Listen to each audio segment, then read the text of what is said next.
மன்னிப்பவர் என் தலைவரே.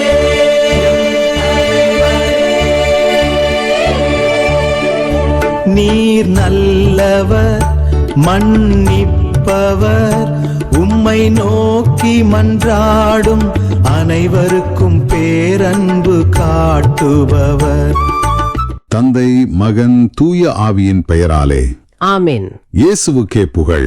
புதுக்காலம் 16ஆம் வாரம் ஞாயிறுக்கான சிறப்பு வாழ்த்துக்கள். இந்த நிகழ்ச்சியின் வழியா உங்களை சந்திக்கிறதுல எனக்கு ரொம்பவே மகிழ்ச்சி. ஆமா, இயேசுவுக்கே புகழ். இந்த நிகழ்ச்சியை பார்த்து கொண்டிருக்கும் உங்கள் அனைவருக்கும் என்னுடைய அன்பான ஞாயிறு வாழ்த்துக்கள். அதாவது முதல்ல ஒரு சின்ன ஜெபத்தோட ஆரம்பிக்கலாம். தந்தை, மகன், தூய ஆவியின் பெயராலே ஆமென். ஆமென். எங்கள் அன்பான ஆண்டவரே, இந்த அருமையான நாளுக்காக உமக்கு நன்றி கூறுகிறோம். இந்த வாசகம் வழியாக நீர் எங்களுக்கு தரும் செய்திக்காக நன்றி. உமது எல்லையற்ற பொறுமைக்காகவும் இரக்கத்திற்காகவும் உமக்கு நன்றி செலுத்துகிறோம். இன்றைய வாசகம் வழியாக எங்களோடு நீர் பேசுவதற்காக நன்றி. இந்த வாசகத்துல இருக்கிற உம்முடைய பேரன்பையும் அந்த இரக்கத்தையும் நாங்க ரொம்ப ஆழமா புரிஞ்சுக்க தூய ஆவியானவரின் வழிநடத்துதலை நாங்க வேண்டுகிறோம். குறிப்பா இன்றைய வார்த்தை யூடியூப் சேனல்ல இந்த நிகழ்ச்சியை முழுமையா பார்க்கிற ஒவ்வொரு நேயருக்காகவும் நாங்க ரொம்ப ஆழமா ஜெபிக்கிறோம். இந்த வாசகத்தின் வழியாக வெளிச்சம் அவங்க ஒவ்வொருத்தருக்கும் கட்டாயமா கிடைக்கணும்னு மன்றாடுகிறோம். அவங்க வாழ்வுல இருக்கிற எல்லா இருளும் விலகி உம்முடைய பாவ மன்னிப்பு, குணமளிக்கும் வல்லமை, ஒரு எல்லையற்ற இரக்கம், அப்புறம் இறையருள், இது எல்லாமே அவங்க எல்லார் மீதும் அபரிமிதமாக பொழியப்படணும்னு நாங்க முழு மனசோட ஜெபிக்கிறோம். குறிப்பா பாத்தீங்கன்னா, திருமதி சுசீலா லக்ஷ்மணன் அவர்களின் பேத்தி யாழிசை பிரியா தனது 12ஆம் வகுப்பை வெற்றிகரமாக முடிக்க நீர் செய்த உதவிகளுக்காக உமக்கு நன்றி கூறுகிறோம். ஆண்டவரே, அவள் கல்லூரி சேர்க்கைக்காக காத்திருக்கும் இந்த நேரத்தில் உமது திட்டத்தின் மீதான நம்பிக்கையையும் அமைதியையும் அவள் இதயத்தில் நிரப்புவீராக. ஆமாண்டவரே, ஒரு நல்ல கல்லூரியில் அவளுக்கு இடம் கிடைக்க கதவுகளை திறந்தருளும். அவளது படிப்பை ஞானம், விடாமுயற்சி மற்றும் வெற்றியால் ஆசிர்வதியும். அவளது தேவைகளை சந்தித்து அவள் அறிவிலும் விசுவாசத்திலும் வளர அவளது எதிர்காலத்தை வழிநடத்துவீராக. மேலும் முத்துமணியம் மீது இரக்கம் வையும். உமது அன்பாலும் கருணையாலும் அவரை சூழ்ந்து கொள்ளும். அவர் வாழ்வில் சுகம், பலம் மற்றும் அமைதியை தந்தருளும். அவர் எடுத்து வைக்கும் ஒவ்வொரு அடியையும் வழிநடத்தி உமது ஒளி அவர் மீது பிரகாசிக்கச் செய்யும். உமது இரக்கம் அவரை எப்போதும் தாங்குவதாக. மற்றும் நம்பிக்கையாளர்களும் சமூகங்களும் பொறுமையுடனும் தூய ஆவியாரால் வழிநடத்தப்படுபவர்களாகவும் இரக்கமுள்ளவர்களாகவும் இருக்க ஜெபிக்கிறோம். கண்டிப்பா. தலைவர்களும் தேசங்களும் நீதியுடனும் கருணையுடனும் ஆட்சி செய்ய ஜெபிக்கிறோம். பலவீனமானவர்கள், சோர்வுற்றவர்கள், ஒடுக்கப்பட்டவர்கள் மற்றும் சோதிக்கப்பட்டவர்கள் பலப்படுத்தப்படவும் பாதுகாக்கப்படவும் ஆறுதல் பெறவும் ஜெபிக்கிறோம். மறைப்பணியாளர்கள், குருக்கள் மற்றும் திருச்சபை ஆண்டவரின் வார்த்தையை உண்மையாக விதைக்கவும் அவரது இரக்கத்தை அறிவிக்கவும் ஜெபிக்கிறோம். எல்லா தேசங்களும் ஆண்டவரை ஆராதிக்கவும் அவரது மகத்துவத்தில் மகிழவும் ஜெபிக்கிறோம். எங்களுடைய சொந்த ஊழியத்திற்காக எங்கள் பாடல்களும் போதனைகளும் மற்றவர்கள் தூய ஆவியாரை நம்பவும் இரக்கத்தில் வாழவும் இறையாட்சியின் சாட்சிகளாக பிரகாசிக்கவும் உதவ ஜெபிக்கிறோம். மற்றும் எங்களிடம் ஜெப தேவைகளை சொன்ன அனைவருக்காகவும் அவர்களின் நல்ல நோக்கத்திற்கான மன்றாட்டுக்கள் அனைத்தும் விரைவில் நிறைவேறும்படியாகவும் ஜெபிக்கிறோம். இந்த மன்றாட்டுகள் அனைத்தையும் எங்கள் சகோதரரும் ஆண்டவருமான இயேசு கிறிஸ்துவின் பெயரில் திருமுன் வைக்கிறோம், எங்கள் அன்பு தந்தையே. ஆமென். உங்களது ஜெப தேவைகளை கமெண்டிலோ அல்லது எங்களின் வாட்ஸ்அப்பிலோ தெரிவியுங்கள். நாங்களும் எங்களது தனிப்பட்ட ஜெபத்திலும் ஜெபிக்கிறோம். இந்த நிகழ்ச்சியை மேம்படுத்த உங்களது மேலான கருத்துக்களை எங்களுக்கு தெரிவியுங்கள். நன்றி. உங்க ஜெப தேவைகளை கண்டிப்பா அனுப்புங்க. முதலில் இன்றைய வாசகங்களுக்கு செவி கொடுப்போம். முதல் வாசகம். எம் பாவங்களிலிருந்து மனமாற்றம் அருள்கிறீர். சாலமோனின் ஞான நூலிலிருந்து வாசகம். அதிகாரம் 12, இறைவாக்கியங்கள் 13 மற்றும் 16 முதல் 19. ஆண்டவரே, உம்மை தவிர வேறு கடவுள் இல்லை. எல்லாவற்றின் மீதும் நீர் கருத்தாயிருக்கிறீர். முறைகேடாக நீர் தீர்ப்பு வழங்குவதில்லை என்பதை யாரிடம் காட்ட வேண்டும்? உமது ஆற்றலே நீதியின் ஊற்று. அனைத்தின் மீதும் உமக்குள்ள ஆட்சியுரிமை அனைத்தையும் வாழும்படி விட்டு வைக்கிறது. மனிதர்கள் உமது வலிமையின் நிறைவை ஐயுறும்போது நீர் உம்முடைய ஆற்றலை காட்டுகிறீர். அதை அறிந்திருந்தும் செருக்குற்றிருப்போரை அடக்குகிறீர். நீர் ஆற்றல் மிக்கவராயிருப்பதால் கனிவோடு தீர்ப்பு வழங்குகிறீர். மிகுந்த பொறுமையோடு எங்களை ஆள்கிறீர். ஏனெனில் நீர் விரும்பும் போதெல்லாம் செயல் புரிய உமக்கு வலிமையுண்டு. நீதிமான்கள் மனிதநேயம் கொண்டவர்களாக இருக்க வேண்டும் என்பதை இச்செயல்கள் வாயிலாக உம் மக்களுக்கு கற்றுக் கொடுத்தீர். உம் மக்களை நன்னம்பிக்கையால் நிரப்பினீர். ஏனெனில் பாவங்களிலிருந்து மனமாற்றம் அருள்கிறீர். இது ஆண்டவர் வழங்கும் அருள்வாக்கு. இறைவா, உமக்கு நன்றி.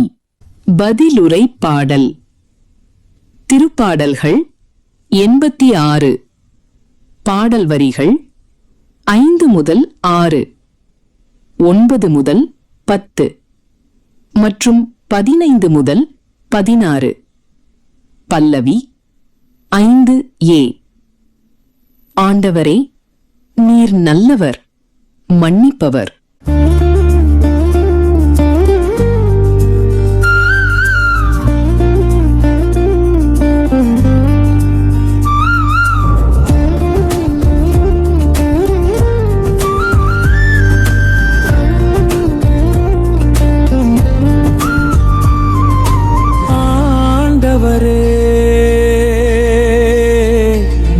நல்லவர், மன்னிப்பவர். ஆண்டவரே, நீர் நல்லவர், மன்னிப்பவர். என் தலைவரே, நீர் நல்லவர், மன்னிப்பவர். உம்மை நோக்கி மன்றாடும் அனைவருக்கும் பேரன்பு காட்டுபவர். ஆண்டவரே, என் வேண்டுதலுக்கு செவி கொடும். உம்முதவியை நாடும் என் குரலை கேட்டருளும்.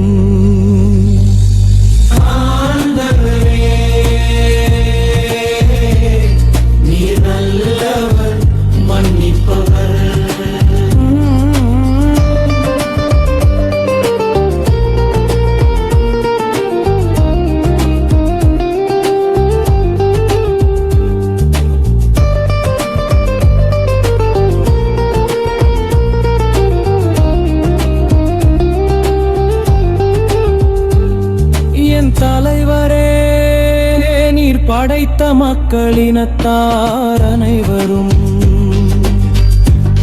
உம் திருமுன் வந்து உம்மை பணிவர். உமது பெயருக்கு மாட்சி அளிப்பர். ஏனெனில் நீர் மாட்சி மிக்கவர். வியத்தகு செயல்கள் புரிபவர். நீர் ஒருவரே கடவுள். ஆண்டவரே, நீர் நல்லவர், மன்னிப்பவர்.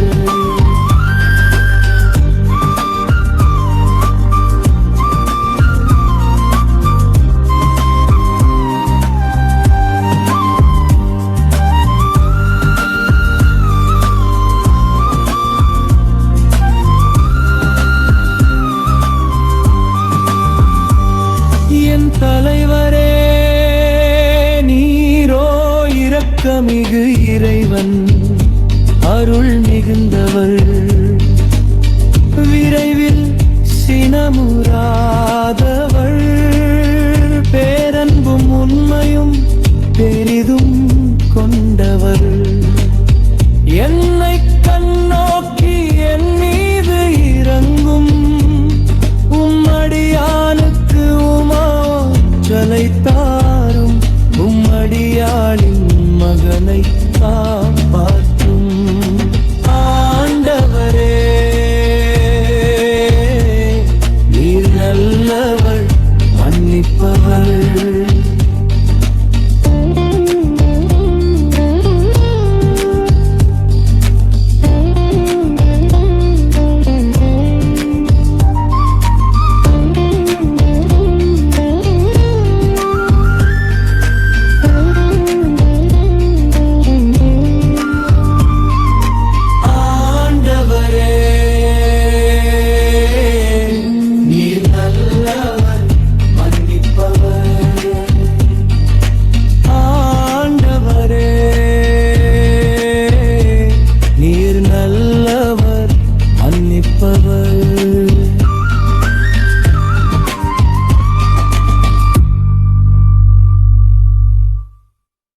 இரண்டாம் வாசகம்.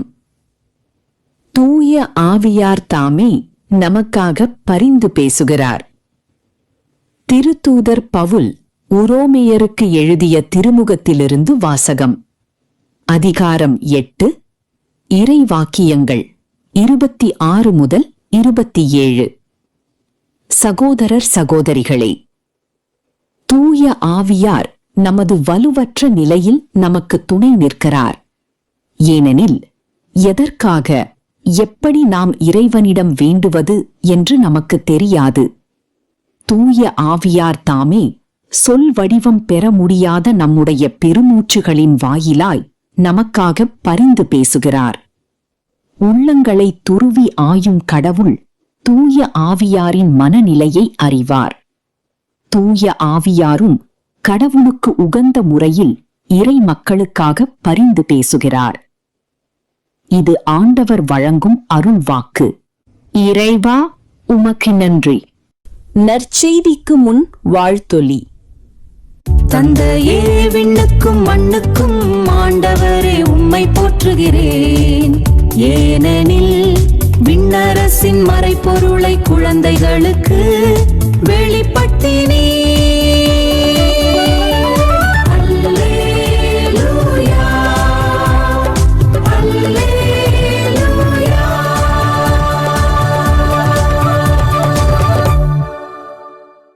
நற்செய்தி வாசகம்.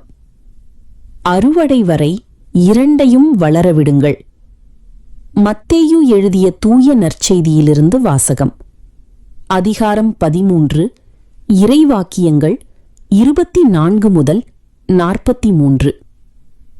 அக்காலத்தில் இயேசு மக்கள் கூட்டத்திற்கு எடுத்துரைத்த வேறு ஓர் உவமை. விண்ணரசை பின்வரும் நிகழ்ச்சிக்கு ஒப்பிடலாம். ஒருவர் தம் வயலில் நல்ல விதைகளை விதைத்தார். அவருடைய ஆள்கள் தூங்கும்போது அவருடைய பகைவன் வந்து கோதுமைகளுக்கு இடையே களைகளை விதைத்துவிட்டு போய்விட்டான். பயிர் வளர்ந்து கதிர் விட்டபோது களைகளும் காணப்பட்டன.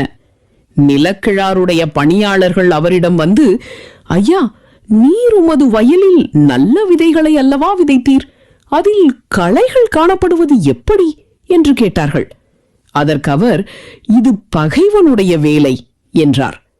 உடனே பணியாளர்கள் அவரிடம், நாங்கள் போய் அவற்றை பறித்து கொண்டு வரலாமா, உம் விருப்பம் என்ன என்று கேட்டார்கள்.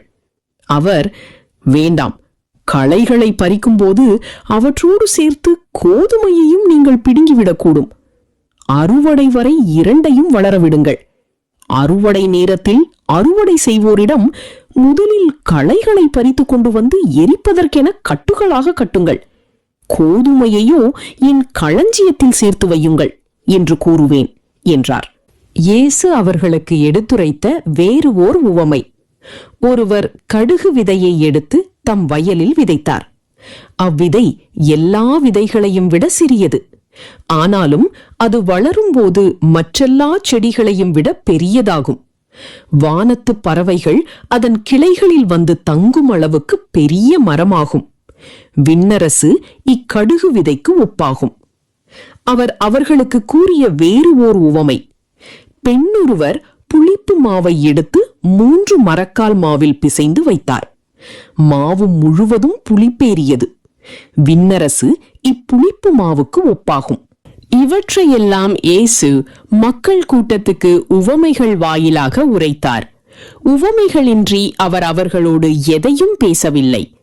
நான் உவமைகள் வாயிலாக பேசுவேன், உலகத் தோற்றம் முதல் மறைந்திருப்பவற்றை விளக்குவேன் என்று இறைவாக்கினர் உரைத்தது இவ்வாறு நிறைவேறியது. அதன் பின்பு இயேசு மக்கள் கூட்டத்தினரை அனுப்பிவிட்டு வீட்டுக்குள் வந்தார்.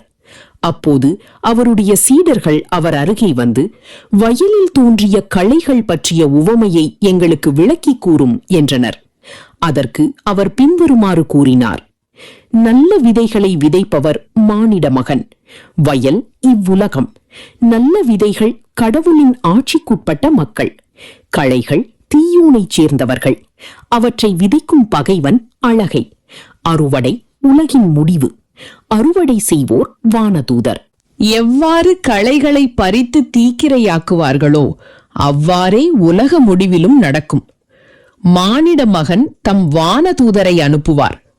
அவர்கள் அவருடைய ஆட்சிக்கு தடையாக உள்ள அனைவரையும் நெறிகெட்டோரையும் ஒன்று சேர்ப்பார்கள். பின் அவர்களை தீச்சூளையில் தள்ளுவார்கள். அங்கே அழுகையும் அங்கலாய்ப்பும் இருக்கும். அப்போது நேர்மையாளர் தம் தந்தையின் ஆட்சியில் கதிரவனைப் போல் ஒளி வீசுவர். கேட்கச் செவியுள்ளோர் கேட்கட்டும். இது கிறிஸ்து வழங்கும் நற்செய்தி. கிறிஸ்துவே உமக்கு புகழ். இந்த வாசகங்களை ஆழமா அலசுறதுக்கு முன்னாடி ஒரு சின்ன ஸ்டோரி ஒன்னு சொல்லான்னு இருக்கேன். ஓ சொல்லுங்க, ரொம்ப ஆர்வமா இருக்கு. அதாவது ஒரு விவசாயி தன்னுடைய வயல்ல ரொம்ப கவனமா மிகச்சிறந்த கோதுமை விதைகளை விதைக்கிறார். ராப்பகலா உழைக்கிறார். கொஞ்ச நாள் கழிச்சு பயிர் வளரும் போது பார்த்தா அந்த கோதுமையோட சேர்ந்து விஷத்தன்மை கொண்ட களைகளும் வளருது. ஐயோ, அப்புறம் என்னாச்சு? உடனே அங்க வேலை செய்யற வேலையாட்களுக்கு ரொம்ப பதற்றம் ஆயிடுச்சு. ஓடி போய் விவசாயி கிட்ட, ஐயா உடனே அந்த களைகளை பிடுங்கி எரிந்து விடலாமா அப்படின்னு கேக்குறாங்க. ஆனா அந்த விவசாயி ரொம்ப அமைதியா, வேண்டாம் பொறுமையா இருங்கன்னு சொல்லியிருப்பாரு இல்லையா? கரெக்ட், இப்போது பிடுங்கினால் கோதுமையும் சேர்ந்து அழிந்து விடும், அறுவடை வர இரண்டும் வளரட்டும் அப்படின்னு சொல்றாரு. அந்த வேலையாட்களோட பதற்றம் ரொம்ப இயல்பானதுதான். ஏன்னா நம்ம மனித இயல்பு என்ன சொல்லுது? ஒரு தப்ப பார்த்தா உடனே அதை அழிச்சிடணும், அந்த இடத்துல இருந்து அப்புறப்படுத்திடணும்னு தான் தோணும். எக்ஸாக்ட்லி. இங்கதான் எனக்கு ஒரு பெரிய கேள்வி வருது. உங்க கம்ப்யூட்டர்ல ஒரு பெரிய வைரஸ் இருக்குன்னு வச்சுக்கோங்க. அதை பார்த்துட்டு பரவாயில்ல அது அப்படியே இருக்கட்டும், அடுத்த வருஷம் பார்த்துக்கலாம் அப்படின்னு சொல்லுவீங்களா? கண்டிப்பா மாட்டோம். உடனே ஆன்டி வைரஸ் போட்டு அதை டெலீட் பண்ண தான் பார்ப்போம். ஆனா ஆண்டவர் இந்த உலகத்துல இருக்கிற அந்த வைரஸ்களை, அதாவது தீமைகளை பார்த்து பொறுமையா இருங்க, இப்போதைக்கு விட்டுடுங்க அப்படின்னு சொல்றார். அது ஏன்? இதுக்குள்ள நம்ம வாழ்க்கையவே புரட்டி போடக்கூடிய ஒரு பெரிய உண்மை மறைஞ்சிருக்கு. ஆமா, திருவிவிலியம் இன்னைக்கு நமக்கு 3 முக்கியமான ஓமைகளை தருது. கோதுமையும் களைகளும், அப்புறம் கடுகு விதை, அதுக்கப்புறம் புளிப்பு மாவு. இந்த உவமைகள் மூலமா ஆண்டவர் நமக்கு என்ன சொல்றார்? ஏன் தீமை அவர் உடனே அழிக்கிறது இல்ல? சின்ன சின்ன தொடக்கங்கள் எப்படி ஒரு மாபெரும் இறையாட்சியா மாறுது? இது இன்னைக்கு வாழ்ற உங்களுக்கு என்ன சொல்லுது? இதையெல்லாம் நாம இன்னைக்கு பார்க்க போறோம். முதல் ஓமையான கோதுமையும் களைகளும் பகுதியை நாம எடுத்துக்கிட்டோம்னா, இயேசு முதல் நூற்றாண்டுல இருந்த பாலஸ்தீன விவசாய முறையை மனசுல வச்சுதான் இதை சொல்றார். சரி, ஒருத்தர் தன் வயல்ல நல்ல விதைகளை விதைக்கிறார். ஆனா அவர் தூங்கும்போது பகைவன் களைகளை விதைச்சிட்டு போயிடுறான். பயிர் வளர்ந்து கதிர் விட்ட போதுதான் களைகளும் காணப்பட்டன அப்படின்னு வாசகம் சொல்லுது. இருங்க, இந்த இடத்துல எனக்கு ஒரு பெரிய சந்தேகம் வருது. சொல்லுங்க. அது எப்படி சாத்தியம்? இப்போ ஒரு வயல்ல வேலை செய்யற விவசாயிகளுக்கு அந்த செடி வளரும் போதே இது கோதுமை இல்ல, இது களைன்னு தெரியாமலா போகும்? செடி துளிர்விடும் போதே அந்த வித்தியாசத்தை கண்டுபிடிக்க முடியாதா என்ன? அதுதான் இந்த ஓமையில இருக்கிற ரொம்ப நுட்பமான ஒரு விஷயம்.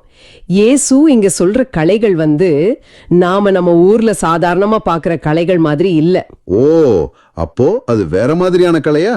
ஆமா, மூல மொழியான கிரீக்கத்துல இதுக்கு ஜிசானியா அப்படின்னு பேரு. ஆங்கிலத்துல டார்னல் அப்படின்னு சொல்வாங்க. இந்த செடியோட தன்மை என்னன்னா, இது வளரும் போது தத்ரூபமாக கோதுமை செடி மாதிரியே இருக்கும். இலைகள், தண்டு எல்லாமே கோதுமை உரித்து வச்ச மாதிரி இருக்கும். அப்படியா? ஆமாம், எந்த ஒரு விவசாயியாலையும் ஆரம்ப கட்டத்துல இதை கண்டுபிடிக்கவே முடியாது. அப்போ அது ஒரு போலியான கோதுமை மாதிரி செயல்படுது.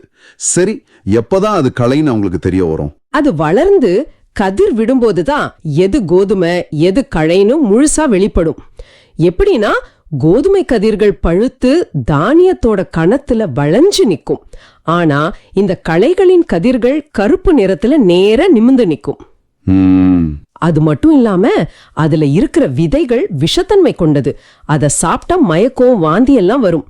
அதனாலதான் கதிர் விட்டதும் நிலக்கிழாரோட பணியாளர்கள் பதறி போய் ஓடி வராங்க. ஐயா, களைகள் எப்படி வந்தன? நாம போய் அவற்றை பறித்து கொண்டு வரலாமா அப்படின்னு ரொம்ப பதற்றமா கேக்குறாங்க. இது ரொம்ப நியாயமான கேள்விதானே.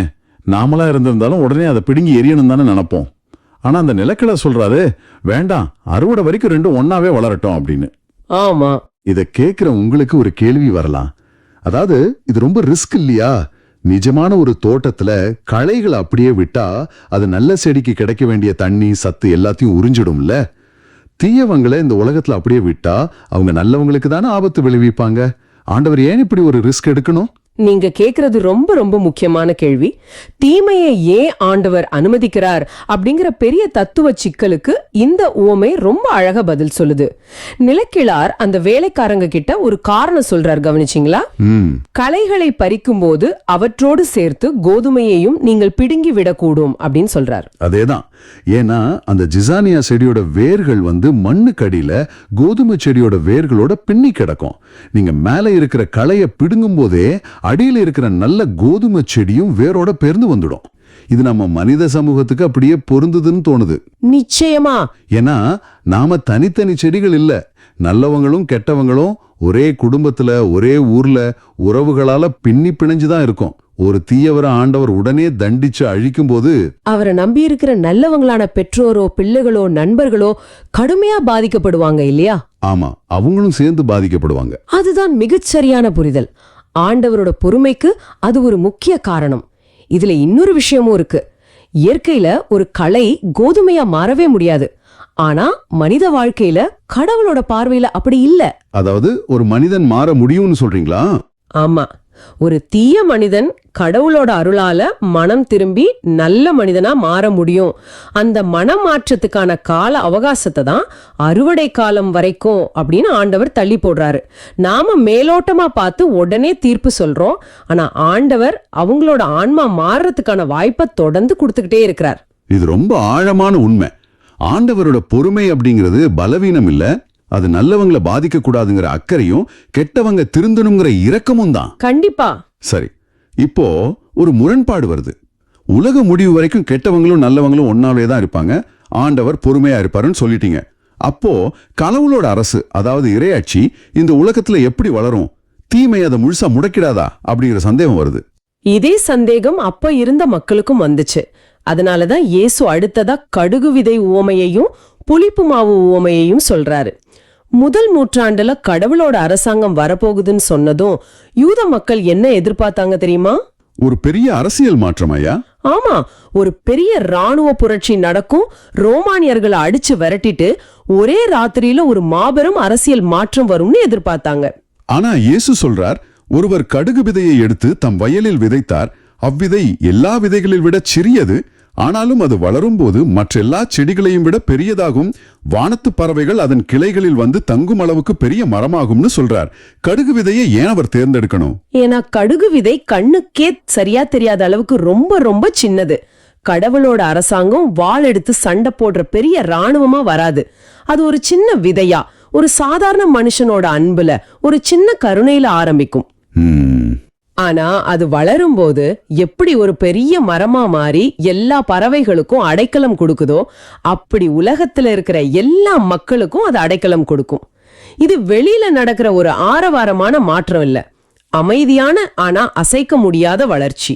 இதை இன்னும் ஆழமா புரிய வைக்கத்தான் அந்த புளிப்பு மாவு உவமைய இயேசு சொல்றாருன்னு நினைக்கிறேன். பெண் ஒருவர் புளிப்பு மாவை எடுத்து 3 மரக்கால் மாவில் பிசைந்து வைத்தாள்.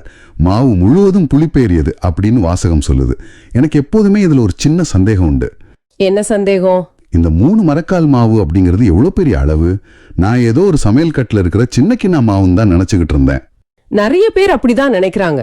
ஆனா வரலாற்று ரீதியா பாத்தீங்கன்னா 3 மரக்கால் அப்படிங்கிறது கிட்டத்தட்ட 40-50 கிலோ அளவுள்ள மாவு.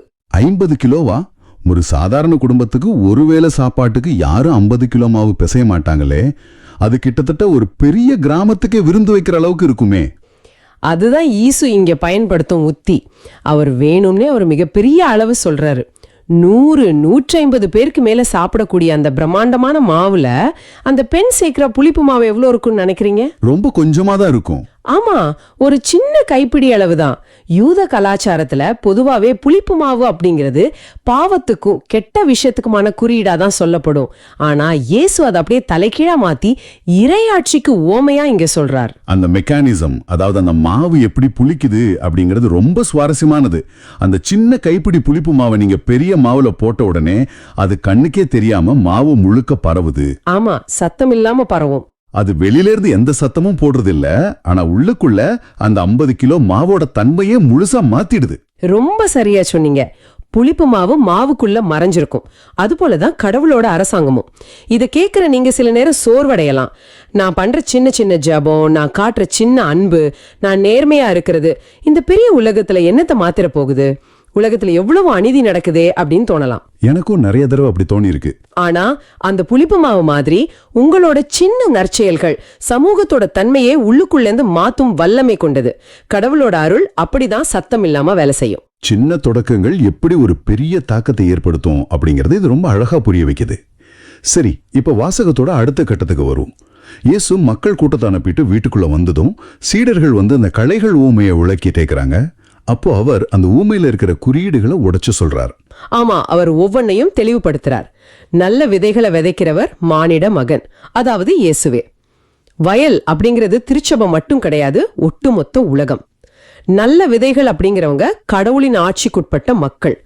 களைகள் அப்படிங்கிறவங்க தீயோனை சேர்ந்தவர்கள். அவர் தொடர்ந்து சொல்றார், அவற்றை விதைக்கும் பகைவன் அலகை, அறுவடை உலகின் முடிவு, அறுவடை செய்வோர் வானதூதர். இதில் இந்த கடைசி வரி ரொம்ப ரொம்ப முக்கியம் நான் நினைக்கிறேன். அறுவடை செய்வோர் நாம இல்ல, வானதூதர்கள். கண்டிப்பா அது ரொம்ப முக்கியமான ஒரு குறிப்பு. இன்னைக்கு நாம வாழ்ற இந்த சமூக வலைதள காலத்துல யாராவது ஒரு சின்ன தப்பு பண்ணிட்டா உடனே அவங்கள கேன்சல் செஞ்சிடுறோம். அவர் சொன்ன ஒரு வார்த்தை தப்பாயிட்டா உடனே அவரை நாம மொத்தமா ஒதுக்கிடுறோம். அவர் ஒரு கலை அப்படின்னு முத்திரை குத்தி நாமே ஒரு பிடுங்கி எரிய துடிக்கிறோம். நாமே நீதிபதியா மாறிடுறோம். அதுதான் நம்ம பண்ற மிகப்பெரிய தப்பு. நமக்கு அந்த அதிகாரத்தை ஆண்டவர் கொடுக்கவே இல்ல. அறுவடை செய்யற அதிகாரம் வானதூதர்களுக்கும் மானிட மகனுக்கும் மட்டும்தான் உரியது. ஏன் அப்படின்னு கேட்டீங்கன்னா, முன்னாடியே நம்ம பார்த்த மாதிரி ஒருத்தரோட இருதயத்தோட ஆழம் நமக்கு தெரியாது. உண்மைதான். வெளியில பாக்குறத வச்சு நம்ம எடை போடுறோம். இன்னைக்கு தீயவரா இருக்கிறவர் நாளைக்கு ஆண்டவரோட அருளால முழுமையா மாறலாம். ஒருத்தரை முத்திர குத்துறதுக்கும் தீர்ப்பு வழங்குறதுக்கும் நமக்கு எந்த தகுதியும் இல்ல. அந்த வேலைய ஆண்டவர்கிட்ட விட்டுடுறது தான் நமக்கு நல்லது. அதே நேரத்துல தீயவங்க மத்தியில, அநீதிக்கு மத்தியில வாழ்றது ரொம்ப கஷ்டமான விஷயம் தானே. பல நேரங்கள்ல நல்லவங்களுக்கு நியாயமே கிடைக்காதான்னு ஒரு ஏக்கம் வரும். அது ஆண்டவர் எப்படி எதிர்கொள்றார்? அதற்காகத்தான் இயேசு இந்த வாசகத்தோட கடைசியில ஒரு பெரிய வாக்குறுதியை தர்றார். உலக முடிவுல ஆண்டவர் தன்னோட வானதூதர்களை அனுப்பி தடையாக இருக்கிற அனைவரையும் ஒன்று சேர்த்து தீச்சூளையில தள்ளுவார்னு சொல்றார். அது தீயவர்களுக்கான தெளிவான எச்சரிக்கை. ஆனா நேர்மையாளர்களுக்கு அவர் என்ன சொல்றார்? கதிரவனை போல் ஒளி வீசுவார் அப்படின்னு சொல்றார். ஆமா, அப்போது நேர்மையாளர் தம் தந்தையின் ஆட்சியில் கதிரவனை போல் ஒளி வீசுவார்னு சொல்றார். கதிரவனை போல ஒளி வீசுவர். எவ்வளவு ஒரு ஆழமான வார்த்தை. களைகளுக்கு மத்தியில கோதுமையா வாழ்றது ஈஸி இல்ல. மத்தவங்க குறுக்கு வழியில ஜெயிக்கும் போது நாம நேர்மையா இருந்து கஷ்டப்படுறது ரொம்ப வலிக்கத்தான் செய்யும்.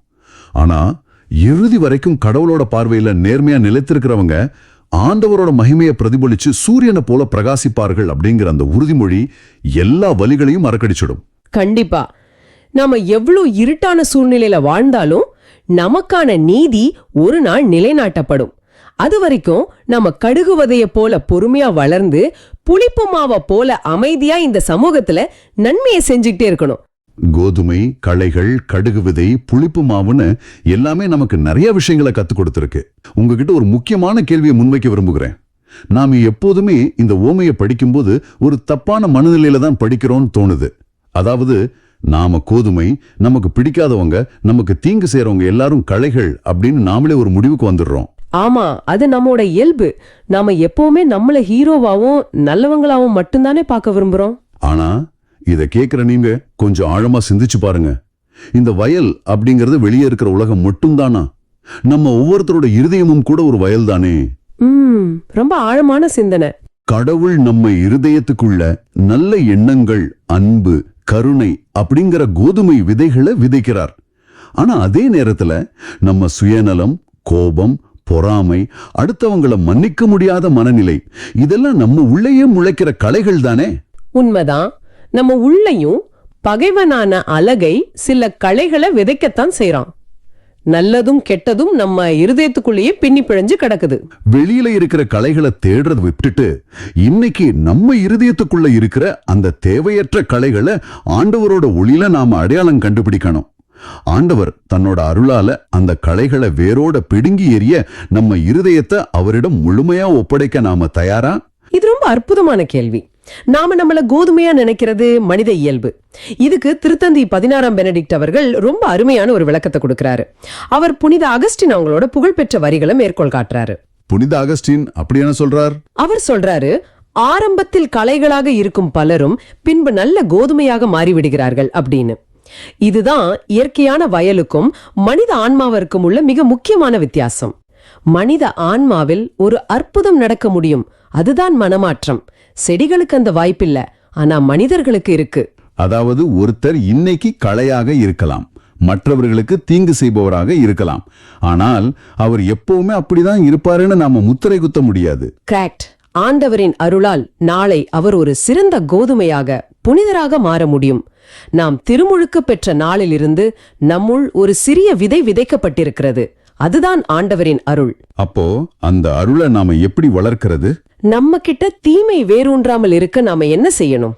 அந்த அருளுக்கு நாம் விசுவாசத்தால் உணவளிக்க வேண்டும், ஆண்டவரோடு தொடர்ந்து இணைந்திருக்க வேண்டும். நற்செய்தியில இயேசு சொல்றார் இல்லையா, உங்கள் விண்டிக தந்தை நிறைவுள்ளவராய் இருப்பது போல நீங்களும் நிறைவுள்ளவர்களாய் இருங்கள் என்று. இதோட அர்த்தம் என்னன்னா, ஆண்டவர் எப்படி பொறுமையோடு ஒரு மனிதன் மனமாற்றம் அடைவதற்கு வாய்ப்பு கொடுத்து காத்திருக்கிறாரோ, நாமும் மற்றவர்கள் மீது அப்படிப்பட்ட பொறுமையை காட்ட வேண்டும். ஆமா, தீர்ப்பிடுறது நம்ம வேலை கிடையாது. ஆனா இந்த பொறுமை அப்படிங்கிற விஷயம் தான் எனக்கு கொஞ்சம் இடிக்குது. நம்ம முதல் வாசகத்துக்கு வருவோம். சாலமோனின் ஞான நூலிலிருந்து எடுக்கப்பட்ட வாசகம். உலகத்துல ஒருத்தருக்கு ரொம்ப அதிகாரமோ பவரோ இருக்குன்னு வச்சுக்கோங்க, அவங்க உடனே தண்டிப்பாங்க இல்லையா? ஆமா, ஒருத்தர் தப்பு செஞ்சு அவங்க என்ன பண்ணுவாங்க, நான் யாரு தெரியுமான்னு உடனே தண்டிப்பாங்க. ஏன்னா உடனே தண்டிப்பதுதான் வலிமைக்கு நாம நினைக்கிறோம். ஆனா ஆண்டவர் இவ்வளோ பெரிய வல்லமை கொண்டவர். அவர் நினைச்ச ஒரே நொடியில எல்லா தீமைகளையும் அழிக்க முடியுமே. அவர் ஏன் பொறுமையா இருக்கணும்னு கேக்குறீங்க? ஆமா, இது அவருடைய பலவீனமா? இல்லவே இல்ல, இது பலவீனம் கிடையாது. இதுதான் உண்மையான முழுமையான பலம். உலகத்துல அதிகாரத்துல இருக்கிறவங்க ஏன் உடனே தண்டிக்கிறாங்க தெரியுமா? என்ன சொல்றது, அவங்களுக்குள்ள ஒரு பயம் இருக்கும். கரெக்ட். அவங்களுக்குள்ள இருக்கிற பயம் மற்றும் பாதுகாப்பற்ற தன்மை. நாம உடனே இவங்களை அழிக்கலன்னா நாளைக்கு இவங்க நம்மளை அழிச்சிடுவாங்களோ அப்படிங்கிற பயம்தான் அவங்கள உடனே செயல்பட வைக்குது. வாவ், இது ரொம்ப ஆழமான பாயிண்ட். அப்போ உண்மையான பவர் அப்படிங்கிறது என்ன? உண்மையான பவர் அப்படிங்கிறது பொறுமையா இருக்கிறது தான். முதல் வாசகமான சாலமோனின் ஞான நூல் மிக அழகாக சொல்கிறது. ஆனா இந்த ஞான நூல் எந்த காலத்துல எழுதப்பட்டுச்சு, அப்ப இருந்த மக்களோட மனநிலை என்ன அப்படிங்கறத புரிஞ்சுக்கிட்டாதான் இதோட உண்மையான ஆழம் நமக்கு தெரியும்னு நான் நினைக்கிறேன். ஏன்னா பின்னணி ரொம்ப முக்கியம். ஆமா, திடீர்னு ஒருத்தர் பொறுமைதான் உண்மையான அதிகாரம்னு சொன்னா எல்லாரும் ஈஸியா ஏத்துக்க மாட்டாங்களே. மிக சரியான கேள்வி. இந்த சாலமோனின் ஞான நூல் எழுதப்பட்ட பின்னணியை நம்ம கொஞ்சம் உற்று பார்க்கணும். இந்த நூல் இஸ்ரேல் மக்கள் கிரேக்க கலாச்சாரத்தின் ஆதிக்கத்துல வாழ்ந்துட்டு இருந்த காலத்துல எழுதப்பட்டது. குறிப்பா எகிப்துல இருக்கிற அலெக்சாண்ட்ரியா நகரத்துல இல்லையா? எக்ஸாக்ட்லி. அந்த காலகட்டத்துல கிரேக்கர்களோட எண்ணப்படி அந்த அதிகாரம் அல்லது வல்லமை அப்படிங்கிறது முற்றிலும் ஒரு அடக்குமுறை சார்ந்தது. அதாவது பவர்னா ஒரு பயமுறுத்துற விஷயம். ஆமா, அவங்களோட கடவுள்களை பாருங்களேன். இப்போ ஜியஸ் கோபப்பட்டா இடிமின்னல வீசுவார், பொசைடன் கோபப்பட்டா கடல் கொந்தளிப்பு உருவாக்குவார். சரியா சொன்னீங்க. யார் ஒருத்தர் உடனே அழிவை ஏற்படுத்துறாங்களோ அவங்கதான் சக்தி வாய்ந்தவங்க அப்படிங்கிறது தான் அன்னைக்கு இருந்த உலகத்தின் ஒரு எழுதப்படாத சட்டம். அப்போ அதிகாரம்னா பயமுறுத்துறது, எதிரிகளை நசுக்கிறது. அப்படிப்பட்ட ஒரு சமூகத்துல வாழ்ந்த யூத மக்களுக்கு உங்க ஆண்டவர் எப்படிப்பட்டவர் அப்படின்னு ஒரு மிகப்பெரிய கலாச்சார நெருக்கடி வந்திருக்கும். நிச்சயமா வந்திருக்கும். சுற்றிலும் இருக்கிற மக்கள், எங்க கடவுள் கோபக்காரர், உங்க ஆண்டவர் எப்படிப்பட்டவர், அவர் ஏன் உடனே தண்டிக்கிறது இல்ல அப்படின்னு கேட்கும் போதுதான் இந்த ஞான நூலின் ஆசிரியர் ரொம்ப துணிச்சலா ஒரு புது இலக்கணத்தை உருவாக்குறாரு. ஓ, அந்த மூல மொழியான கிரேக்கத்துல அவர் பயன்படுத்தின வார்த்தைகள். ஆமா, அவர் ஆண்டவரின் வல்லமை அப்படிங்கிற வார்த்தைய அவருடைய இரக்கத்தோட இணைத்து பயன்படுத்துகிறார். ஆண்டவர் எல்லாவற்றின் மீதும் கருத்தாய் இருக்கிறார், அவர் முறைகேடாக தீர்ப்பு வழங்குவதில்லைன்னு சொல்றார். அதாவது வசனம் 13 மற்றும் 16 சொல்ற மாதிரி, உம்மை தவிர வேறு கடவுள் இல்லை, எல்லாவற்றின் மீதும் நீர் கருத்தாயிருக்கிறீர். ஆமா, அவர் தன் நீதியை, தன் பலத்தை யாருக்கும் நிரூபிக்க வேண்டிய அவசியமே இல்லைன்னு ஆசிரியர் பதிவு செய்றார். உமது ஆற்றலை நீதியின் ஊற்று அப்படிங்கறது தான் மைய கருத்து. ஒரு நிமிஷம் இருங்க, இதை கேட்கறதுக்கு ரொம்ப நல்லா இருக்கு. ஆனா கொஞ்சம் பிராக்டிக்கலா யோசிச்சு பார்ப்போம். இந்த உலகத்துல நாம ஒரு அதிகாரத்துல இருக்கோம்னா, நாம ஸ்ட்ரிக்டா இல்லைன்னா நம்மளை யாரும் மதிக்க மாட்டாங்க. அது ஒரு பொதுவான எண்ணம் தான். நம்ம பலத்தை நாம நிரூபிச்சுக்கிட்டே இருக்கணும், இல்லைன்னா நம்மளை ஏமாளி பையன்னு நினைச்சிருவாங்க. அப்படி இருக்கும்போது ஆண்டவர் மட்டும் ஏன் தன் பலத்தை நிரூபிக்க கூடாது? அவர் அமைதியா இருந்தா மக்கள் அவரை சாதாரணமா நினைச்சிட மாட்டாங்களா? இங்கதான் மனிதர்களாகிய நமக்கும் ஆண்டவருக்கும் உள்ள மிகப்பெரிய வித்தியாசத்தை நம்ம புரிஞ்சுக்கணும். மனிதர்களுடைய அதிகாரம் எப்போதுமே ஒரு பாதுகாப்பின்மையிலிருந்து தான் வருது. இன்செக்யூரிட்டி. ஓ, பாதுகாப்பின்மை. ஆமா. ஒருத்தர் ஏன் கத்தி பேசி தன் அதிகாரத்தை நிலைநாட்ட துடிக்கிறார்? ஏன்னா தனக்கு கீழே இருக்கிறவங்க தன் பதவியை பறிச்சிடுவாங்களோ அல்லது தன்னை மதிக்க மாட்டாங்களோ அப்படிங்கிற பயம் அவருக்குள்ள இருக்கு. அந்த பயம்தான் கோபமாவும் ஒரு அடக்குமுறையாவும் வெளிப்படுது. ஆனா ஆண்டவரை பத்தி சிந்திச்சு பாருங்க. அவர் அகில உலகத்தையும் படைத்தவர். அவரை அசைக்க யாரால முடியும்? அவருக்கு எந்த பாதுகாப்பின்மையும் கிடையாது. அவருக்கு தன் பலத்தின் மேல முழுமையான நம்பிக்கை இருக்கு. கண்டிப்பா. அதனால அவர் யாரை பார்த்தும் பயப்பட தேவையில்லை. அவர் யாருக்கும் எதையும் நிரூபிக்க வேண்டிய அவசியமும் இல்ல. வாவ், இது ரொம்ப ஆழமான ஒரு பார்வை. அதாவது கோபப்படுறதும் உடனே தண்டிப்பதும் ஒரு பலவீனம். அமைதியா பொறுமையா இருக்கிறது தான் உண்மையான பலம். அதேதான். இது ஒரு சாதாரண உலக உதாரணத்தோட சொல்லணும்னா, இப்போ ஒரு கார்ப்பரேட் ஆபீஸ் எடுத்துக்கோங்களேன். அங்க ரொம்ப திறமையான நல்ல தன்னம்பிக்கை உள்ள ஒரு மேனேஜர் இருப்பார். ஒரு பிரச்சனை வந்தா அவர் கத்த மாட்டார், அமைதியா உட்கார்ந்து அதை எப்படி தீர்க்கலாம்னு யோசிப்பார். ஏன்னா அவருக்கு தன் திறமை மேல முழுமையான நம்பிக்கை இருக்கு. எக்ஸாக்ட்லி. ஆனா இன்னொரு பக்கம் ஒண்ணுமே தெரியாத அரைக்குறையான அதிகாரம் கொண்ட ஒரு சூப்பர்வைசர் தான் தன்னிடம் வேலை செய்யறவங்கள எப்ப பார்த்தாலும் கத்தி வேலை வாங்குவார். ஆமா, சின்ன தப்புக்கும் பெரிய மெமோ கொடுத்துக்கிட்டு இருப்பா.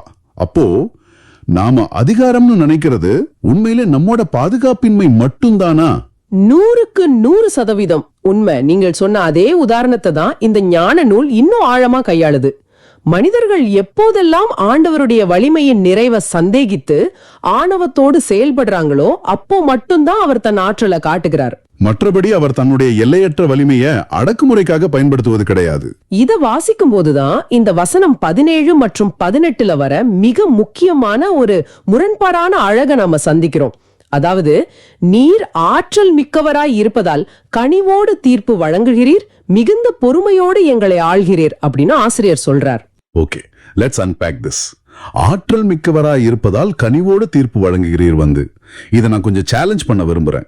உலகத்துல அதிகாரம் அதிகரிக்க அதிகரிக்க ஒரு ஈகோவும் கோபமும் தான் அதிகமாகும். ஆனா இங்க ஆற்றல் இருப்பதாலேயே கனிவு வருதுன்னு சொல்றது எப்படி சாத்தியம்? அது மனித பார்வையில் சாத்தியமற்றது போல தோன்றலாம். ஆனால் ஆண்டவரின் பார்வையில் அதுதான் முழுமையான உண்மை. ஆண்டவர் நினைத்தால் பாவம் செய்யும் ஒரு மனிதனை எந்த நொடியிலும் அழிக்க அவருக்கு வலிமை உண்டு. அந்த செயல் புரிய அவருக்கு முழு சுதந்திரமும் அதிகாரமும் உண்டு. ஆனால் அவர் அவசரப்பட்டு தண்டிப்பதில்லை. ஏன்? ஏனென்றால் தண்டனை அவருடைய இறுதி நோக்கம் கிடையாது. அவருடைய பொறுமைக்கு காரணம் அவர் தப்பை கண்டுகொள்ளாமல் விடுகிறார் என்பது கிடையாது. மாறாக அவருடைய பொறுமை என்பது அவர் நம்மீது வைத்திருக்கும் அன்பின் ஆழத்தையும் அவருடைய அசைக்க முடியாத ஆற்றலையும் தான் காட்டுது. வல்லமை முழுமையாக இருக்கும் இடத்தில் கோபத்திற்கு அவசியமே இல்லை. அங்கே கனிவும் பொறுமையும் தான் இயல்பாகவே வெளிப்படும். ஓகே, இதை கேட்டுட்டு இருக்கிற நீங்க ஒரு நிமிஷம் யோசிச்சு பாருங்க. இன்னைக்கு காலையில இங்க டிராபிக்ல வரும்போது யாராவது உங்க வண்டிக்கு குறுக்க அவசரமா வந்திருக்கலாம். இல்ல ஒரு ஹோட்டல்ல நீங்க ஆர்டர் பண்ணதுக்கு பதிலா வேற ஒரு சாப்பாடு வந்திருக்கலாம். அந்த நிமிஷத்துல உங்க மனநிலை எப்படி இருந்துச்சு? அவங்களுக்கு திருத்திக்க ஒரு வாய்ப்பு கொடுக்கணும்னு நினைச்சீங்களா?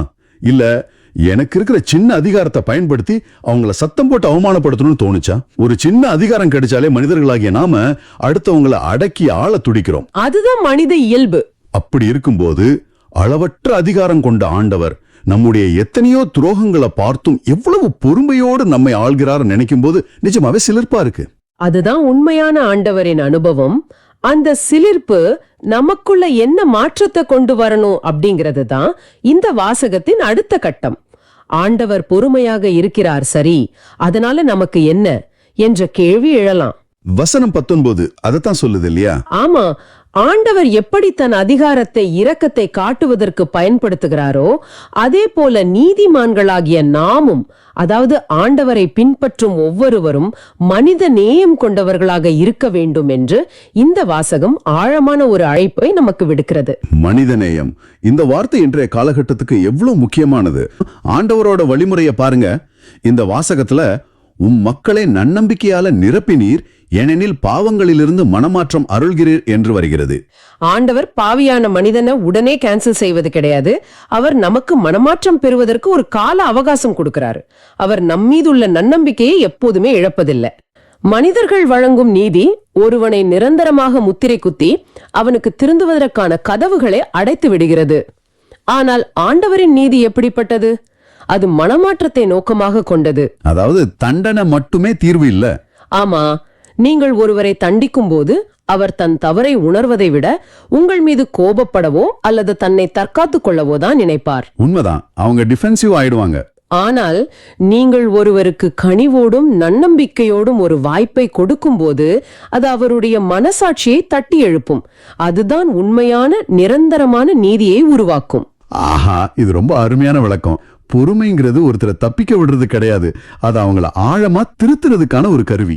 ஆண்டவரின் பொறுமை நமக்கு மனமாற்றத்தை கொடுப்பது போல நாம மற்றவர்களுக்கு காட்டும் பொறுமையும் கனிவும் அவர்கள் வாழ்வில் ஒரு மாபெரும் மனமாற்றத்தை கொண்டு வரலாம், இல்லையா? மிக துல்லியமாக புரிந்து கொண்டீர்கள். இதனால்தான் உண்மையான நீதியை நிலைநாட்ட தண்டனை மட்டுமே வழியல்ல, மன்னிப்பும் மனமாற்றமும் தான் நிரந்தரமான வழிகள் என்பதை இந்த வாசகம் நமக்கு கற்றுத்தருகிறது. நாம் ஆண்டவரின் சாயலாக படைக்கப்பட்டவர்கள். ஆமா, ஆண்டவர் எப்படி பாவிகளான நமக்கு காலம் கொடுத்து காத்திருக்கிறாரோ அதே போல நாமும் மற்றவர்களின் குறைகளை பொறுத்து கொண்டு அவர்கள் திருந்துவதற்கான வாய்ப்பையும் மனிதநேயத்தையும் காட்ட வேண்டும். நிஜமாவே இது ஒரு பெரிய சவால் தான். நம்ம அன்றாட வாழ்க்கையில நம்முடைய பொறுமை சோதிக்கப்படும் ஒவ்வொரு இடத்திலும், குடும்பத்திலோ, வேலை பார்க்கும் இடத்திலோ அல்லது சமூக வலைத்தளங்களிலோ இந்த வாசகம் நமக்கு ஒரு நினைவூட்டலாக இருக்கணும். நமக்கு ஆற்றல் இருக்கு, அதிகாரம் இருக்கு அப்படிங்கிறத மற்றவர்களை அடக்குவதன் மூலமாகவோ தண்டிப்பதன் மூலமாகவோ நிரூபிக்க வேண்டியதில்லை.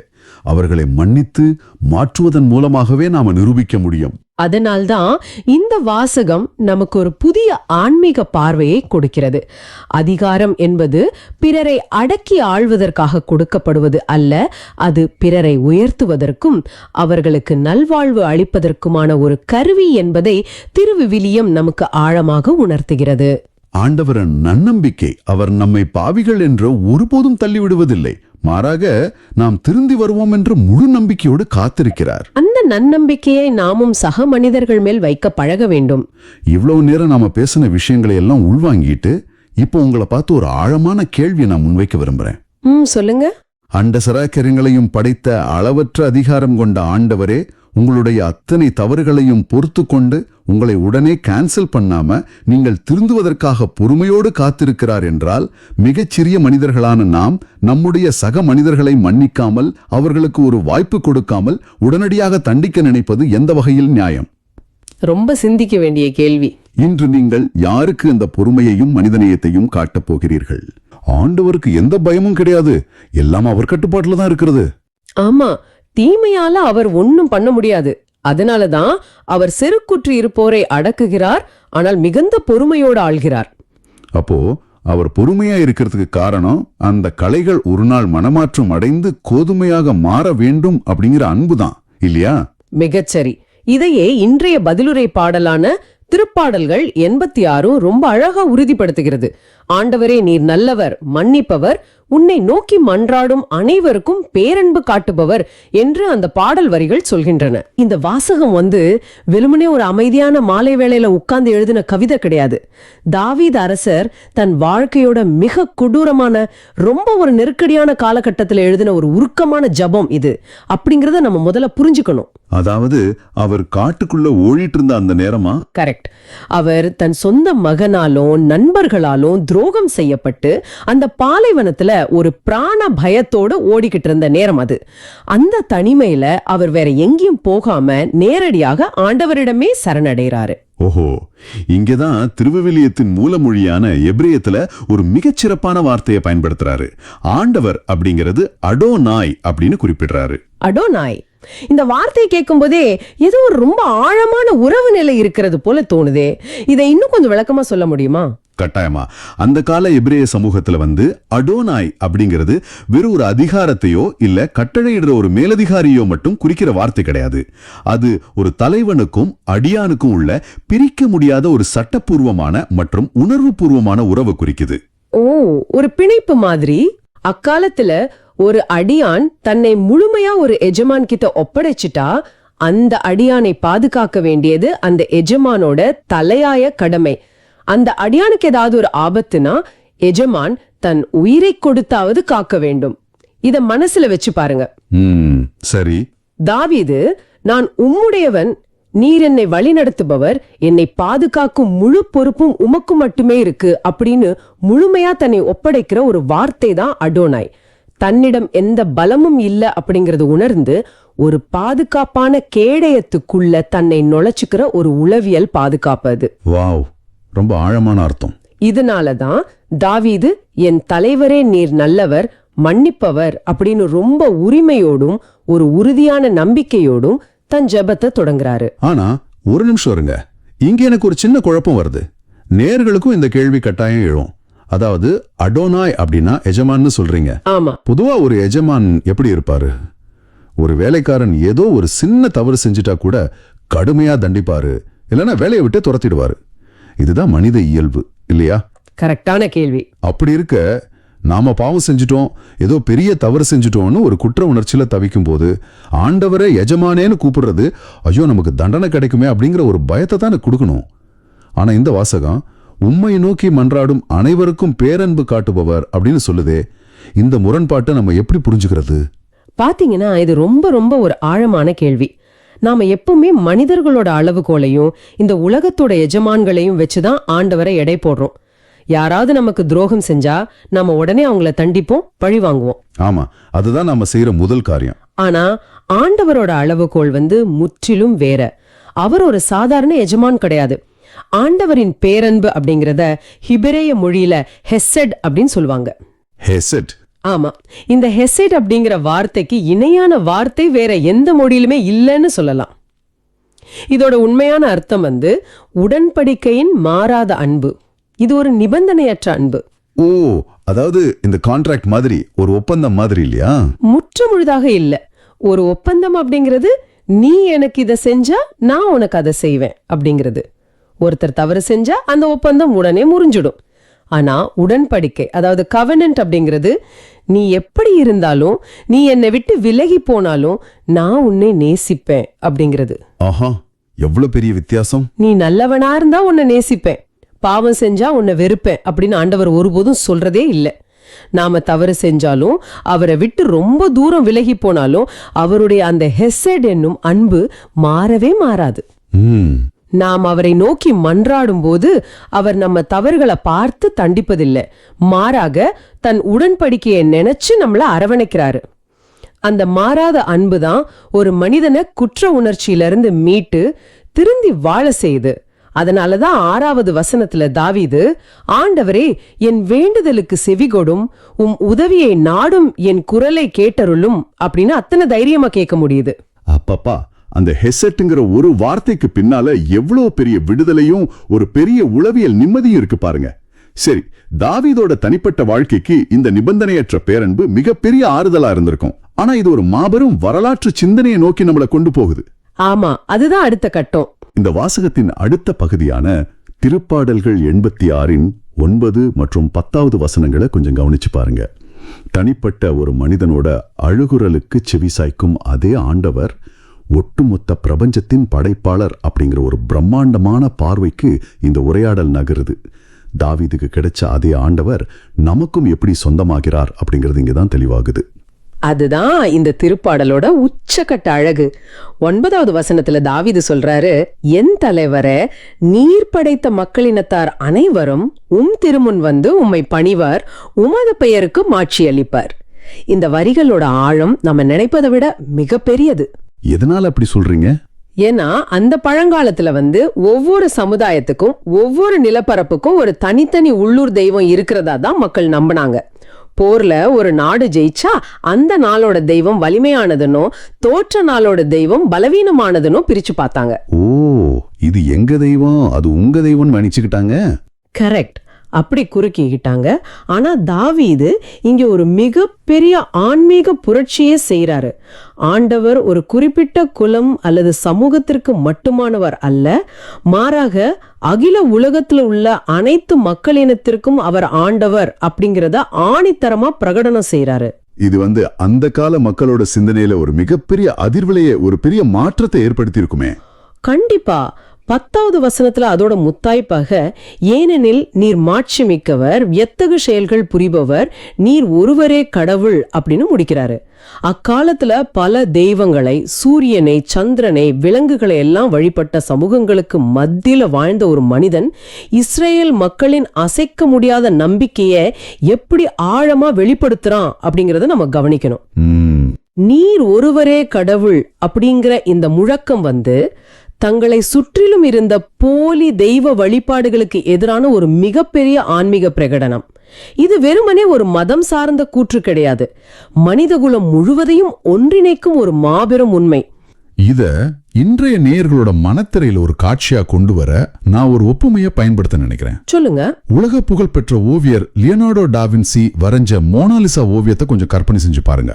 அந்த மாபெரும் படைப்பு இன்னைக்கு பிரான்ஸ் நாட்டில் உள்ள ஒரு அருங்காட்சியகத்தில் இருக்கலாம். ஆனா அதை ஜப்பானியர்கள் செஞ்சு பார்த்தாலும் சரி, ஆப்பிரிக்கர்கள் பார்த்தாலும் சரி, இல்ல இந்தியர்கள் பார்த்தாலும் சரி, அழகா என்ன ஒரு பிரம்மாண்டம் அப்படின்னு அந்த ஓவியரோட திறமையை தான் புகழ்வாங்க இல்லையா? ஆமா, நிச்சயமா. அந்த ஓவியம் உலகத்தோட எந்த மூலையில இருந்தாலும், அதை பார்க்கறவங்க எந்த மொழி பேசுறவங்களா இருந்தாலும், இறுதியில் அந்த புகழ் முழுதும் அந்த ஓவியருக்கே பெருமை சேர்ப்பது போல, ஆண்டவர் படைத்த ஒவ்வொரு மனிதனும் அவங்க எந்த கண்டத்துல வாழ்ந்தாலும், எந்த பின்னணியிலிருந்து வந்தாலும், இறுதியில தங்களை படைத்த அவருடைய மாட்சிமையான பேருக்கே பெருமை சேர்ப்பாங்க. ரொம்ப சிறப்பான ஒரு ஒப்புமை இது. படைப்பு எப்பவுமே தன் படைப்பாளரையே மகிமைப்படுத்துது. ஆனா இதை அப்படியே நம்முடைய நவீன காலத்தோட பொருத்தி பார்த்தா கொஞ்சம் கவலையாகவும் இருக்கு, ஒரு மாதிரி பயமாகவும் இருக்கு. ஏன் அப்படி சொல்றீங்க? ஏன்னா ஆதி காலத்துல மக்கள் மரங்களையும் சிலைகளையும் தெய்வங்களா வணங்கினாங்கன்னா அது அவங்களோட அறியாமைன்னு விட்டுடலாம். ஆனா இன்றைய நவீன வாழ்வுல நாம எதையெல்லாம் வணங்கிக்கிட்டு இருக்கோம்?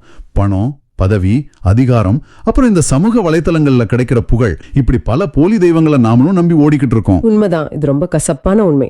காலையில எழுந்ததுல இருந்து இரவு தூங்குற வரைக்கும் இந்த நவீன தெய்வங்களை திருப்திப்படுத்ததான் மனிதன் தன் நிம்மதியை இழந்து உழைக்கிறான். நேயர்களே, இது உங்களுக்கான சிந்தனை.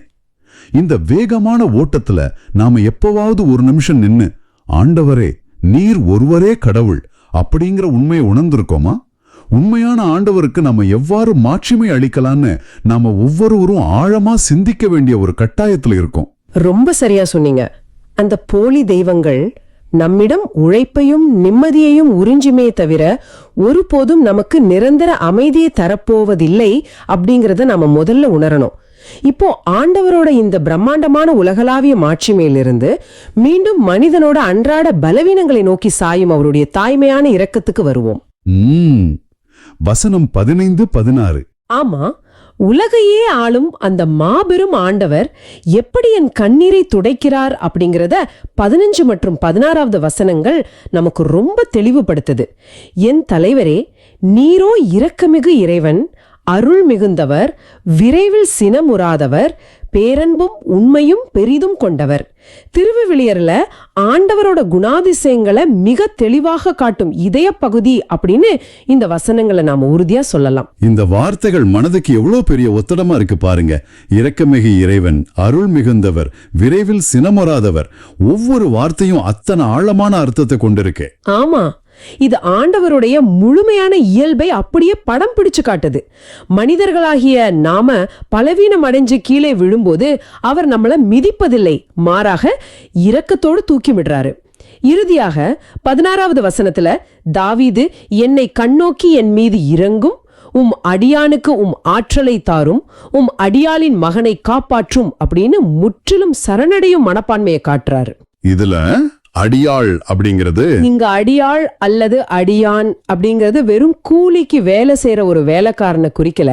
அது ஆண்டவருக்கு முழுமையாக கீழ்ப்படியும் ஒரு ஆன்மீக நிலை. தான் அந்த வீட்லயே பிறந்தவன், அந்த எஜமானன் முழுமையான பாதுகாப்பிற்கு உரிமையானவன் என்கிற ஒரு ஆழமான பிணைப்பது. தன்னால எதுவும் முடியாது, தன் பலவீனங்கள் அனைத்தையும் ஆண்டவரின் கைகளில் தான் கொடுக்கணும்னு உணர்ந்து சரணடைவதை குறிக்குது. இத அப்படியே நம்ம இன்றைய நவீன கால பயன்பாட்டுக்கு கொண்டு வருவோம். இந்த வார்த்தைகள் இன்றைய அவசர உலகத்துக்கு எவ்வளவு அவசியமா தேவைப்படுது பாருங்க. விரைவில் சினமுறாதவர் அப்படின்னு ஆண்டவரை பற்றி சொல்றோம். ஆனா நாம எப்படி இருக்கோம்? நாம ரொம்ப வேகமா கோபப்படுறோம். ஆமா, நாம எவ்வளவு சீக்கிரம் கோவப்படுறோம். சாலையில ஏற்படுற அந்த மூர்க்கத்தனமான கோவம், யாராவது கொஞ்சம் வண்டியை முந்தி சென்றா இல்ல ஒரு சிறு உரசலை ஏற்படுத்தினா உடனே வசை பாடி அடிதடி சண்டைக்கு போறோம். நாம விரைவில் கோபப்படுபவர்களாக, அடுத்தவங்களை உடனே தீர்ப்பிடுபவர்களாக மாறிட்டோம். ஆனா நமக்கு பொறுமையாக இருக்க சொல்லிக் கொடுப்பதும் இரக்கத்தை கற்றுக் கொடுப்பதும் இந்த வாசகம்தான். இதுல ஒரு மிக முக்கியமான ஒரு உளவியல் உண்மை இருக்கு பாருங்க. நாம ஏன் மத்தவங்க மேல அவ்வளவு சீக்கிரம் கோவப்படுறோம் தெரியுமா? ஏன்? ஏன்னா நமக்கு நாமே இரக்கம் காட்டுறத மறந்துட்டோம். நமக்குள்ள இருக்கிற குறைகளை நினைச்சு நாமளே பயப்படுறோம். அந்த பயத்தை தான் மற்றவர்கள் மீது கோபமா வெளிப்படுத்துறோம். நம்ம ஆண்டவரோட அந்த ஹெசட் அப்படிங்கிற நிபந்தனையற்ற அன்பை முழுமையா உணர்ந்திருந்தா நம்மால மற்றவர்களை இவ்வளவு எளிதாக வெறுக்கவே முடியாது. அருமையான ஒரு விளக்கம். இன்னைக்கு நம்ம நேயர்கள் பலரும் தங்களுடைய பணிச்சுமை, குடும்ப பிரச்சனைகள், தனிமை மற்றும் தாங்கள் கடந்த காலத்துல செஞ்ச தவறுகளால் ஏற்படுற கடுமையான குற்ற உணர்ச்சியால போராடிட்டு இருக்கலாம். நான் இவ்வளோ பெரிய தவறுகளை செஞ்சுட்டேனே, என்ன கடவுள் எப்படி மன்னிப்பாரு, என் வாழ்க்கை முடிஞ்சு போச்சோ அப்படிங்கிற ஒரு பாரத்தோட அவங்க இந்த நிகழ்ச்சியை கேட்டுட்டு இருக்கலாம். அவங்க இந்த வாசகத்தின் மூலமா ஆண்டவரோட அந்த பேரன்பையும் இரக்கத்தையும் எப்படி தங்கள் வாழ்வுல நடைமுறையில அனுபவிக்கலாம், நாமும் மற்றவர்களிடம் கோபம் படாம எப்படி அந்த இரக்கத்தை காட்டலாம். இதுக்கு மிகவும் ஆழமான, அதே நேரம் நாம செய்யக்கூடிய ஒரு வழி இருக்கு. முதலாவது, ஆண்டவர் உங்ககிட்ட எதிர்பார்க்கிற அந்த அடியாள் மனப்பான்மைய, அதாவது முழுமையாக சரணடையும் தன்மையை நீங்க வளர்த்துக்கணும்.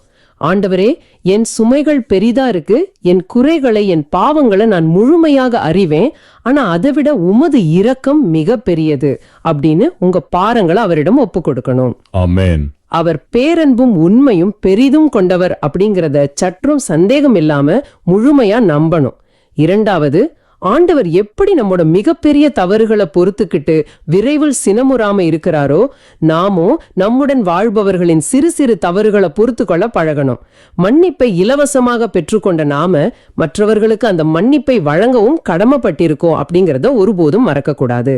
நேயர்களே, ஒட்டுமொத்த பிரபஞ்சத்தையும் படைத்த ஆண்டவர் இவ்வளவு பேரன்பும் உண்மையும் கொண்டவராக உங்க தவறுகளை மன்னிக்க 2 கைகளையும் உரிச்சு காத்துக்கிட்டு இருக்கும்போது இன்னும் எதற்காக உங்களை நீங்களே மன்னிக்காம பழைய காயங்களோட போராடிக்கிட்டு இருக்கீங்க?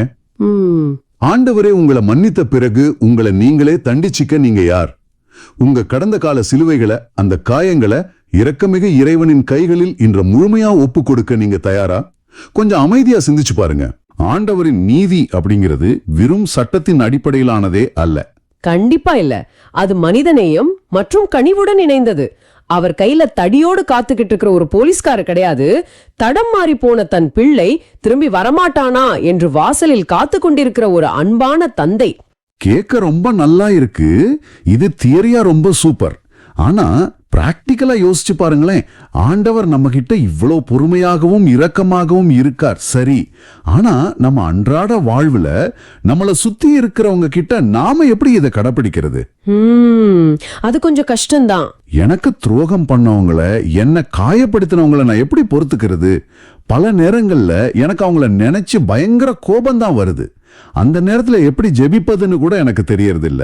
ஆமா, ஆண்டவரே அவங்கள தண்டிச்சிடுங்கன்னு தான் ஜெபிக்க தோணும் இல்லையா? கண்டிப்பா. மனசுல அவ்வளோ குழப்பம் இருக்கும். நீங்க சொல்றது ரொம்ப யதார்த்தமான ஒரு போராட்டம். நாமெல்லாம் சாதாரண பலவீனமான மனிதர்கள் தான். நம்ம சொந்த பலத்தால ஒருத்தரை மன்னிக்கிறதோ பொறுத்துக்கிறதோ ரொம்ப ரொம்ப கஷ்டம். பின்ன எப்படிதான் அதை செய்யறது? இந்த பலவீனத்துல தான் நமக்கு ஒரு மாபெரும் துணை கிடைக்கிறது. 2ஆம் வாசகமான உரோமியருக்கு எழுதிய திருமுகம் இதைத்தான் மிக ஆழமாக விளக்குகிறது. ஓ, பவுலடியார் சொல்ற அந்த வார்த்தைகள். தூய ஆவியார் நமது வலுவற்ற நிலையில் நமக்கு துணை நிற்கிறார் அப்படின்னு.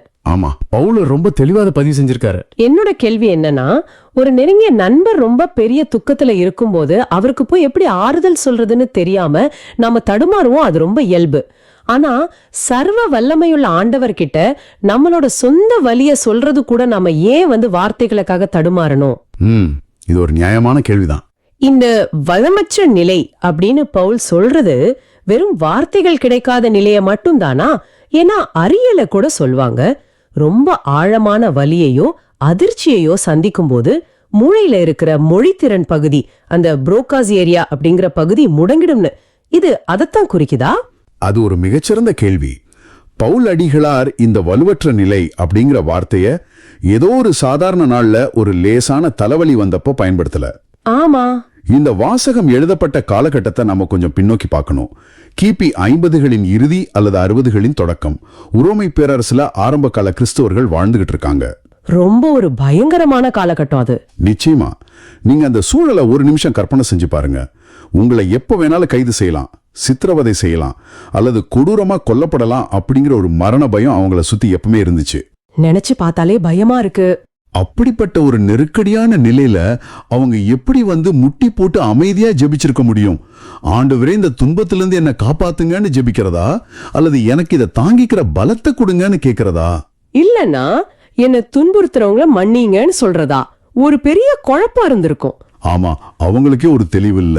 அந்த பயம், குழப்பம், மரணத்தின் விளிம்புல நிக்கிற அந்த நடுக்கம், இதெல்லாம் தாண்டி அவங்களால தர்க்க ரீதியா யோசிச்சு வார்த்தைகளை உருவாக்கவே முடியல. அப்போ அந்த மூளை உறைஞ்சு போற நிலைமை அவங்களுக்கு அங்க நடந்திருக்கு. கரெக்ட்.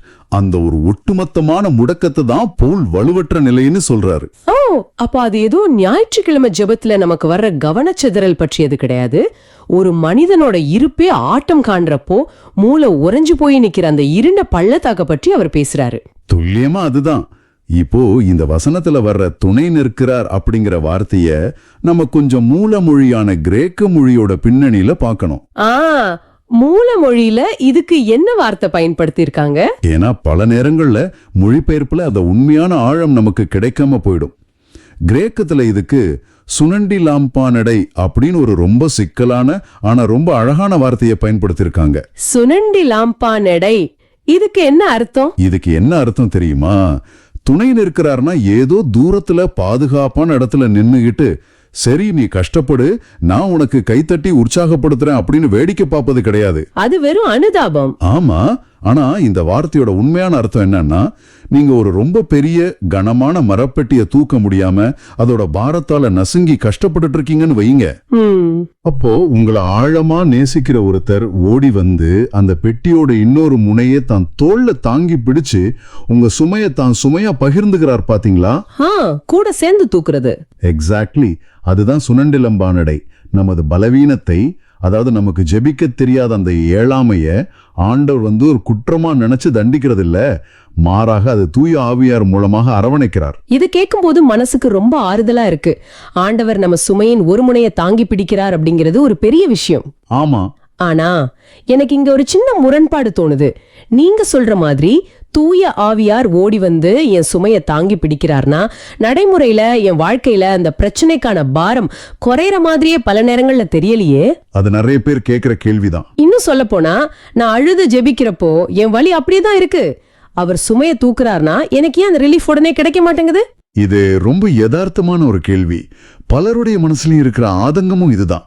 இங்க நாம புரிஞ்சுக்க வேண்டிய ஒரு முக்கியமான சூக்ஷ்மம் இருக்கு. என்ன அது? தூய ஆவியார் நம்மளோட பிரச்சனையை உடனே மாயமாக்கிடுவார்னு பவுல் இங்க சொல்லல. அவர் நம்மளோட வலுவற்ற நிலையில துணை நிற்கிறாருன்னு தான் சொல்றாரு. அதாவது நீங்க அந்த சுமையால முழுசா நசுங்கி அழிஞ்சு போகாம இருக்கிற அளவுக்கு அவர் உங்களை தாங்கி பிடிச்சிருக்கிறாரு. நம்மளை அறியாமலேயே அந்த துக்கத்தை தாங்கிக் கொள்வதற்கான ஒரு உள்ளான பலம் நமக்கு கிடைக்குது. பாத்தீங்களா? அதுதான் அவருடைய செயல்.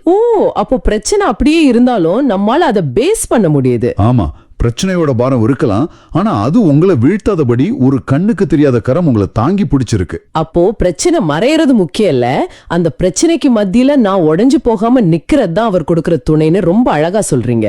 சரிதான். சரி, இப்போ இன்னொரு முக்கியமான கேள்விக்கு வருவோம்.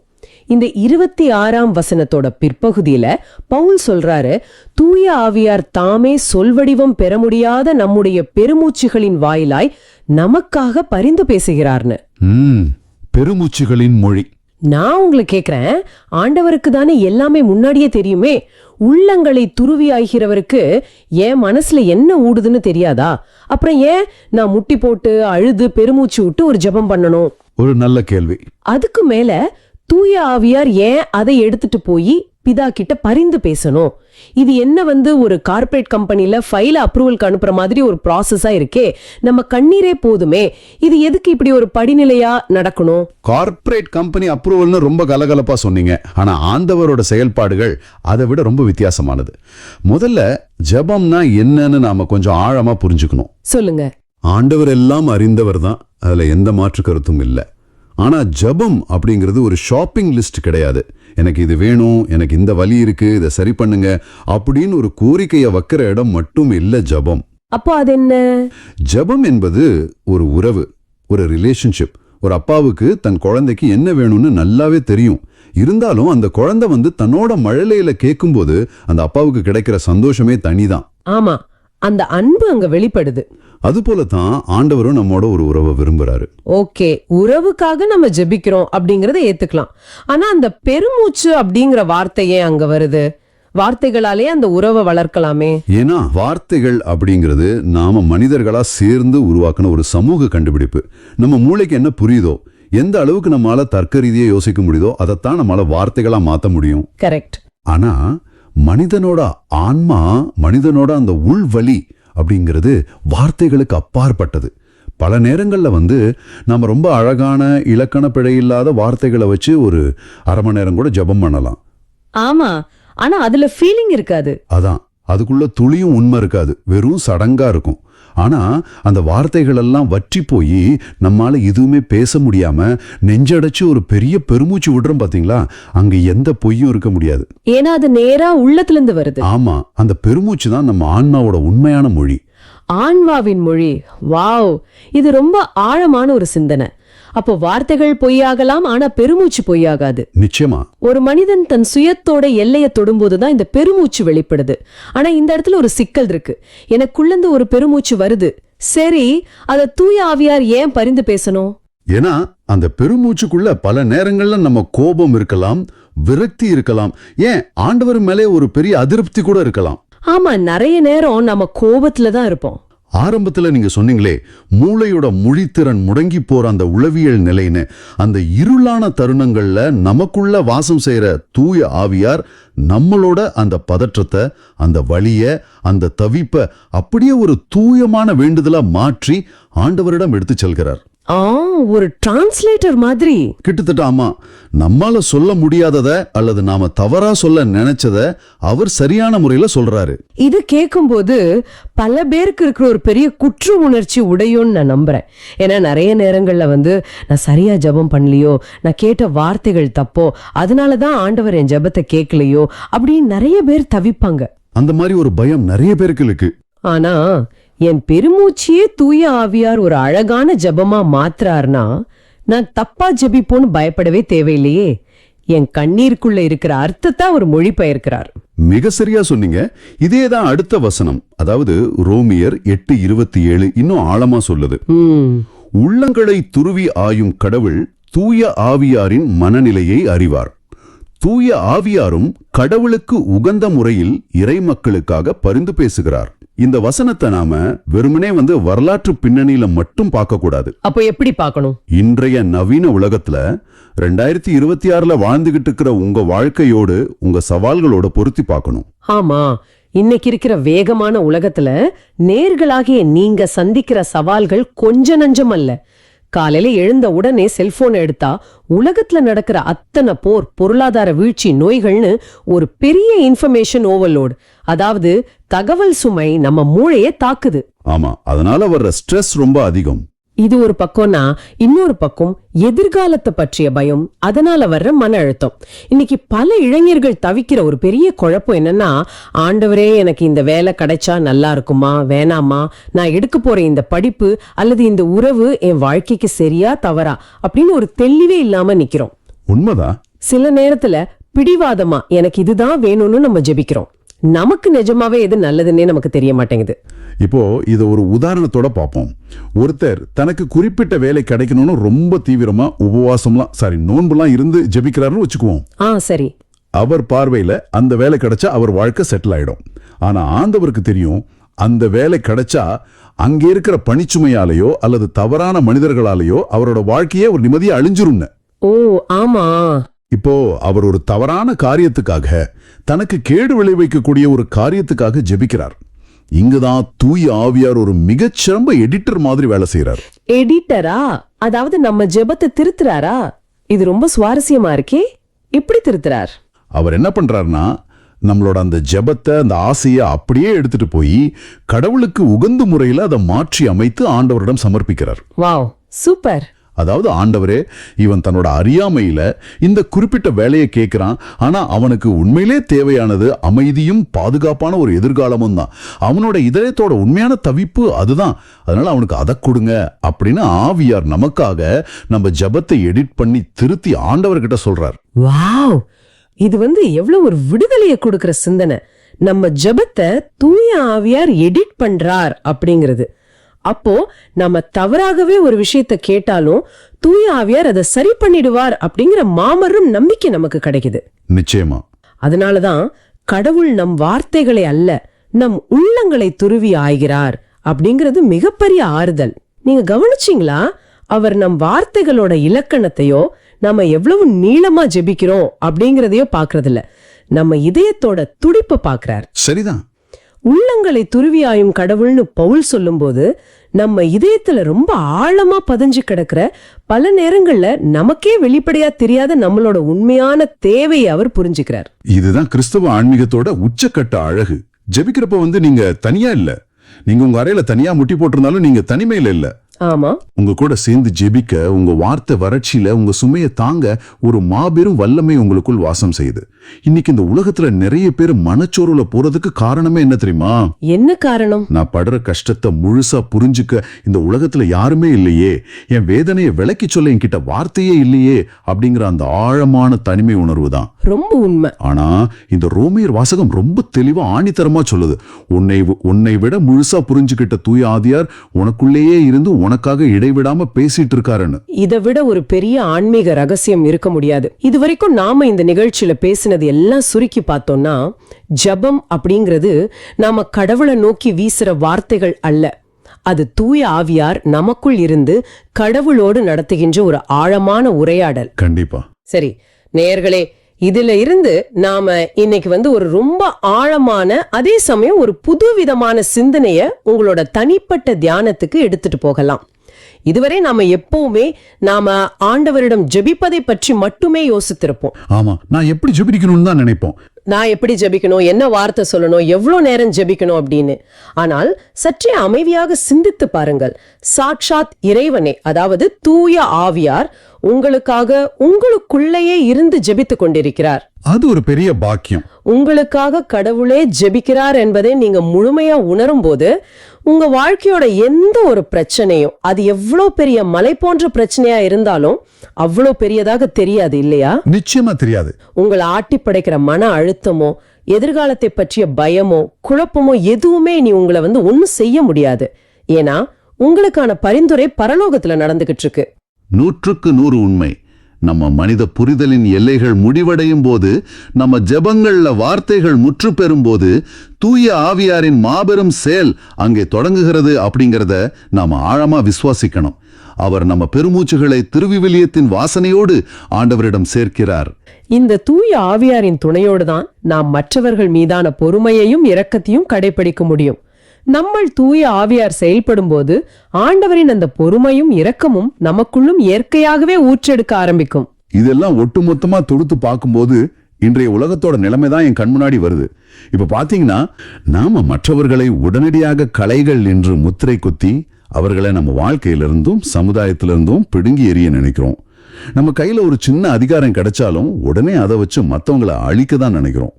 ஆனா இன்றைய வாசகங்கள் நமக்கு முற்றிலும் ஒரு புதிய பாதையை காட்டுகின்றன. உடனே தீர்ப்பு சொல்றது நம்ம வேலை கிடையாது. பொறுமை, கனிவான தீர்ப்பு மற்றும் ஒரு மனிதர் மனமாற்றம் அடைவதற்கான கால அவகாசம், இதைத்தான் ஆண்டவர் நமக்கு கற்றுக் கொடுக்கிறார். தீர்ப்பு வழங்குவது ஆண்டவரின் கைகளில் மட்டுமே இருக்கிறது. அறுவடை நாள் வரை பொறுமையாக இருப்பதுதான் மனிதர்களாகிய நமக்கு கொடுக்கப்பட்ட பணி. அந்த விவசாயி எப்படி பொறுமையாக இருந்தாரோ அதை நாம் எப்போதுமே நினைவில் கொள்ள வேண்டும். எப்படி புனித அகஸ்டின் சொன்னது போல ஒரு களை கோதுமையாக மாற வாய்ப்பு இருக்கிறதோ அதுவும் உண்மைதானே. அப்போ இந்த ஆழமான பார்வையின் முடிவாக இந்த நிகழ்ச்சியை பார்த்து கொண்டிருக்கும் ஒவ்வொருவருக்கும் ஒரு சிந்தனைக்கான கேள்வியை நாங்க முன்வைக்க விரும்புறோம். நீங்க உங்க வாழ்க்கையை கொஞ்சம் திரும்பி பாருங்க. உங்க வாழ்வில் தற்போது நீங்கள் கலை என்று நினைத்து முழுமையாக விருக்கும் ஒரு நபர் இருக்கலாம். அவரை உங்களுக்கு கொஞ்சமும் பிடிக்காமல் இருக்கலாம். ஆனால் நாளை அவர் மிகச்சிறந்த கோதுமையாக மாற ஆண்டவர் பொறுமையோடு காத்து கொண்டிருக்கலாம் அல்லவா? ஆண்டவருக்கு இருக்கும் அந்த பொறுமை உங்களிடம் இருக்கிறதா? சிந்தித்து பாருங்கள். ரொம்ப ஆழமான, நம்மையே நாம் பரிசோதித்து பார்க்க வேண்டிய ஒரு கேள்வி இது. ஆண்டவர் நம்மிடம் காட்டும் இரக்கத்தை நாமும் மற்றவர்களிடம் காட்ட வேண்டும். நிச்சயமா. இந்த அற்புதமான உள்ளத்துக்கு அமைதி தர ஒரு சிந்தனையோடு நாம் இன்னைக்கு ஜெபிக்கலாம். பேரன்பு கொண்ட ஆண்டவரே, இன்றைய வாசகம் எங்களுக்கு அளித்த மாபெரும் நம்பிக்கைக்காகவும் உமது நிபந்தனையற்ற அன்புக்காகவும் உமக்கு நாங்க நன்றி செலுத்துகிறோம். உமது மாட்சிமையும் மாறாத பேரன்பும் மன்னிக்கும் குணமும் இந்த நிகழ்ச்சியை கேட்டுக்கொண்டிருக்கும் ஒவ்வொரு நேயரின் வாழ்விலும் இன்று முதல் ஒளிர வேண்டும் என்று மன்றாடுகிறோம். அவங்க தங்கள் காயங்களையும் குற்ற உணர்ச்சிகளையும் உம்மில் முழுமையாக ஒப்புக் கொடுக்கவும் உமது எல்லையற்ற இரக்கத்தை உணர்ந்து ஒரு புது மனிதராக புது வாழ்வு பெறவும் அருள் புரியும். எங்கள் ஆண்டவராகிய இயேசு கிறிஸ்துவின் பெயரால் மன்றாடுகின்றோம். ஆமீன். நேயர்களே, இந்த ஆழமான பார்வை உங்களுக்கு பயனுள்ளதாக இருக்குதுன்னு நினைச்சா மத்தவங்களுக்கு இந்த வீடியோவை ஷேர் பண்ணுங்க. நற்செய்தியின் தூதராக இறையாட்சியை எடுத்துரைங்க. நன்றி. மீண்டும் நாளை சந்திப்போம். இந்த நாள் இனிதாக அமைய வாழ்த்துக்கள். இயேசுவுக்கே புகழ், அன்னை மரியே வாழ்க. இயேசுவுக்கே புகழ், அன்னை மரியே வாழ்க.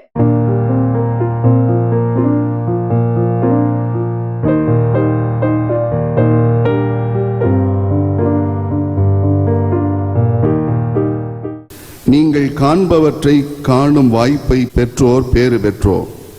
ஏனெனில் பல இறைவாக்கினர்களும் அரசர்களும் நீங்கள் காண்பவற்றை காண விரும்பினார்கள், ஆனால் அவர்கள் காணவில்லை. நீங்கள் கேட்பவற்றை கேட்க விரும்பினார்கள், ஆனால் அவர்கள் கேட்கவில்லை என நான் உங்களுக்கு சொல்கிறேன்.